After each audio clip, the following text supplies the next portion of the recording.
आप देख रहे हैं न्यूज नाउ 24/7 ताज़ा खबरों के लिए हमारे साथ बने रहें।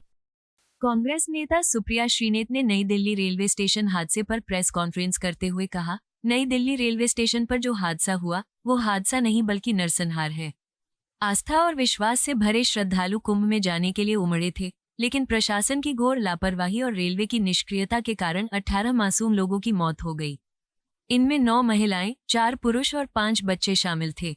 दर्दनाक वीडियो और प्रत्यक्षदर्शियों की गवाही से साफ है कि स्टेशन पर अफरा-तफरी का माहौल था, जहां लोगों की जान बचाने की बजाय प्रशासन नदारद था। रेलवे का अनुमान था कि हर घंटे 1500 जनरल टिकट बिक रहे थे, फिर भी भीड़ को नियंत्रित करने के लिए कोई पुख्ता इंतजाम नहीं किए गए। न तो पर्याप्त पुलिस बल तैनात था और न ही आपातकालीन सेवाएं तैयार थीं। भगदड़ मचने के बाद भी प्रशासन निष्क्रिय रहा और मृतकों के परिजनों को उचित मदद नहीं मिल पाई। सबसे शर्मनाक बात यह है कि इस हादसे को टालने की बजाय रेल मंत्री अश्विनी वैष्णव ने लीपापोती शुरू कर दी। मृतकों की संख्या छिपाई गई, पत्रकारों के फोन जब्त किए गए, सच्चाई को दबाने की कोशिश की गई। ये सरकार केवल प्रचार और छवि निर्माण में व्यस्त है, लेकिन आम आदमी की सुरक्षा उनके एजेंडे में नहीं है। ये दुर्घटना सरकार की विफलता और वीवीआईपी संस्कृति का प्रमाण है, जहां अमीरों के लिए हेलीकॉप्टर सेवाएं उपलब्ध हैं और गरीबों को कुचलकर मरने के लिए छोड़ दिया जाता है। ये स्पष्ट है कि रेल मंत्री को अब पद पर बने रहने का नैतिक अधिकार नहीं है। उन्हें तत्काल प्रभाव से इस्तीफा दे देना चाहिए, क्योंकि भारतीय रेलवे और आम नागरिकों को ऐसी असंवेदनशील सरकार के रहमोकरम पर नहीं छोड़ा जा सकता। आप सबको मेरा नमस्कार। और एक बहुत दुखद घटना के साथ और उस पर अपना वक्तव्य देने में आपके सामने आई हूं। जो कल रात को नई दिल्ली रेलवे स्टेशन पर हुआ वो हादसा नहीं है, वो नरसंहार है। वहां का जो मंजर था और जो आप में से कुछ लोगों ने साहस करके टीवी चैनलों पर दिखाया और सोशल मीडिया पर तमाम वीडियो भरे पड़े हैं, उसको देखकर वाकई में दिल दहल गया। क्योंकि आस्था और विश्वास से भरे महापर्व में कुंभ जाने के लिए लोग आए तो जरूर, लेकिन प्रशासन की ऐसी नाकामी रही, रेलवे प्रशासन के निष्क्रियता के चलते आधिकारिक आंकड़ों के मुताबिक 18 लोगों की दर्दनाक मौत हो गई। वो तड़प तड़प कर उस भगदड़ में कुचल कर मर गए। हम आपको वीडियो यहां दिखा नहीं सकते क्योंकि वो वीडियो इतने दर्दनाक हैं। किसी के छाती पर, किसी के सीने पर, किसी के गर्दन पर, किसी के मुंह पर लोग कुचल रहे हैं। और उन कुचलने वालों में, उन कुचले हुए लोगों में 9 महिलाएं, 4 पुरुष और 5 बच्चे भी शामिल हैं। उसमें से विजय 15 साल का था, उसमें नीरज 12 साल का था, पूजा 8 साल की थी, रिया 7 साल की थी। इनकी क्या गलती थी? और मैं बड़ी जिम्मेदारी से इसको हादसा नहीं, इसको नरसंहार कह रही हूं। जो चश्मदीद गवाह, मृतक परिवारों के सगे संबंधी, वहां पर जो लोग आंखों देखी दास्तां सुना रहे हैं, वो सुनकर रोंगटे खड़े हो जाते हैं। कुली भाइयों ने वहां पर भीड़ से शव निकाल निकाल कर, लाद लाद कर बाहर किया। पुलिस प्रशासन, एम्बुलेंस का उचित व्यवस्था नहीं थी। चश्मदीद गवाह में से एक ने बताया, जिसकी देवरानी की मृत्यु हो गई, कि अस्पताल के अंदर बिस्तरों पर लाशों का अंबार लगा हुआ है। और इन सब लोगों पर, और मैं इनको असहाय मानती हूं, इन सब लोगों के चेहरे पर अपनों को खोने का दुख तो दिख ही रहा है, लेकिन उसके साथ साथ वो दहशत, वो डर दिख रहा है जिसका सामना उन्होंने कल नई दिल्ली स्टेशन पर रात को किया।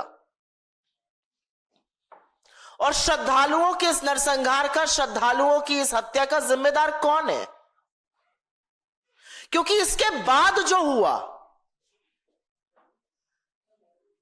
रेलवे की नाकामी के बाद जो हुआ, वो और शर्मनाक है, वो कलंक करने वाला है।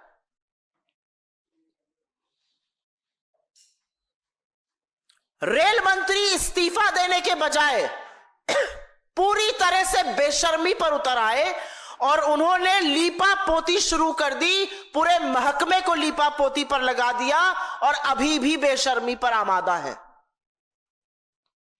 इतना बड़ा हादसा हो जाने के बाद नैरेटिव बनाया गया, सब कुछ सकुशल चल रहा है, सब कुछ कंट्रोल में है, सब कुछ चंगा सी है। ये बेशर्मी है, बेहयाई है, निर्दयता है, ये क्या है? और इस देश के रेलवे मंत्री के अंदर यह हिम्मत है कि वो ऐसा कर रहे हैं। जब लोग भगदड़ में मर रहे थे तब रेल मंत्री अश्विनी वैष्णव मौत के आंकड़े छुपाने में पूरी तरह से जुटे हुए थे। और यह सच है कि यह बेशर्मी इनकी नई नहीं है, पहली बार नहीं है, लेकिन इस तरह यह श्रद्धालुओं के लिए भी दिखेगी, यह विस्मित करने वाला है। इनकी ये बेशर्मी हमने पहले भी देखी है। रेल हादसे होते हैं, लोगों की मौत हो जाती है, ये रील बनाते रहते हैं, ये उसको छोटी छोटी घटनाएं बताते रहते हैं। लोग अपने परिजनों को, कल जिन लोगों की मृत्यु हुई उसमें किसी का बेटा, किसी की बेटी, पति, भाई, बहन, मां, पिता, कैसे कैसे लोग मर गए। अश्विनी वैष्णव उसकी मौत के आंकड़ों को छिपाने में जुटे हुए हैं।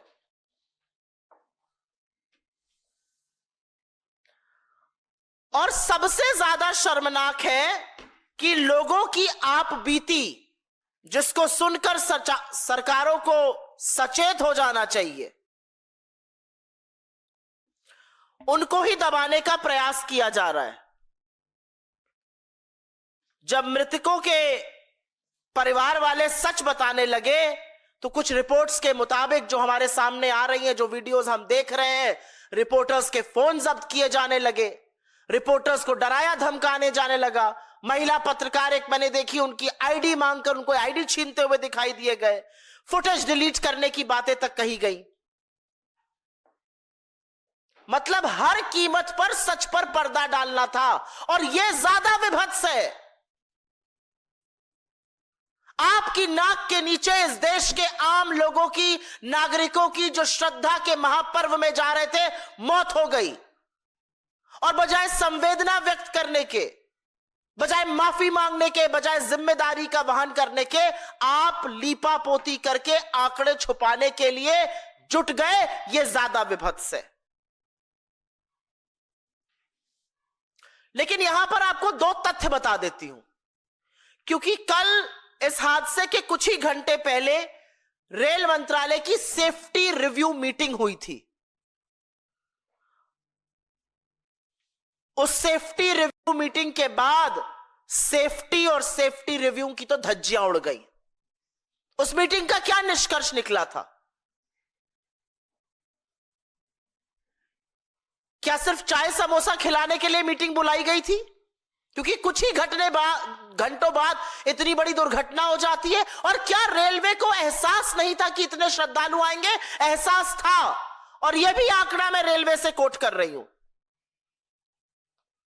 15 फरवरी कल की तारीख में नई दिल्ली रेलवे स्टेशन पर हर घंटे 1500 जनरल टिकट कटे, हर घंटे। तो रेलवे को अच्छी तरह से अनुमान था, रेल मंत्री को पता था कि अगर हर घंटे 1500 टिकट कट रहे हैं तो कितने श्रद्धालुओं की वहां पर भीड़ इकट्ठा होने वाली है। तो फिर भीड़ संचालन के लिए क्या इंतजाम किए गए? कितने पुलिसकर्मी तैनात थे वहां पर? कितने आरपीएफ वाले लगाए गए?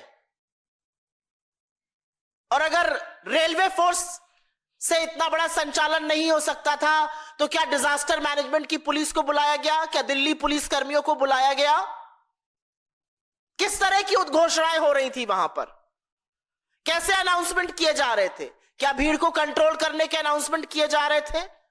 या जो खबरों में लोग बता रहे हैं वो सच है कि अंतिम समय पर प्लेटफॉर्म बदला गया, अफरा तफरी और भी ज्यादा मची, भगदड़ और भी ज्यादा मची, अनारक्षित इतने ज्यादा टिकट कटे थे कि लोग पहले ट्रेन में पहुंचने के लिए भागे।